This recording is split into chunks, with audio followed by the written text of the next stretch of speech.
So you're saying the long, slow rot theory basically means that our physical, mental skills decline over time. There's nothing that we can really do to stop the slide. That's what inspired you to kind of research this in more detail, understand performance peak aging. And like you just said, you said that use it or lose it skills. We actually have control over them. We used to think that our physical abilities just decline, but there's a way we can actually keep those skills. So talk to us more about use it or lose it skills, what they are, how we keep them, I guess, healthy. Yeah, so there's a bunch of stuff on the cognitive side. Let's get back there in a second. On the Okay. physical side, there's 5 main categories that matter. And since a lot of your listeners are younger, let me start here, which is peak performance aging starts young. Like Hmm. the research is really clear. Like interventions in your 80s, even beyond, matter. Like really matter. You can really make changes right up to the end, and they matter, and they're going to have actual big effects.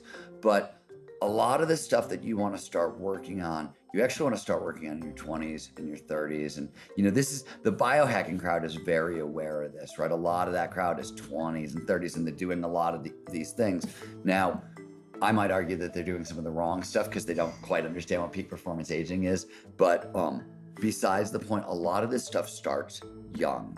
On the physical side, we want to train 5 skills that matter most: strength, stamina, flexibility, agility, and balance. Those are the 5 skills that you want to train over time. And specifically, we have, like, the World Health Organization knows exactly how many minutes a week we should be training these things. You want 150 to 300. This is for peak performance aging. Not healthy and successful aging is a little less, but peak performance aging is 150 to 300 minutes of hard aerobic training a week, moderate to vigorous aerobic training a week, 2 strength training days a week, and 3 flexibility, balance, and agility days a week. Or you can find one skill. I chose park skiing in the book that accompanies all that, right? In park skiing, I'm using strength, stamina, balance, agility, flexibility. There's other stuff you want to do. There's ways. We have things called prime mover muscles, our big muscles, and then we have stabilizer muscles like your rotator cuffs or your hip flexors. Over time, the body gets more efficient, and it will start using the prime movers and not use the stabilizer muscles.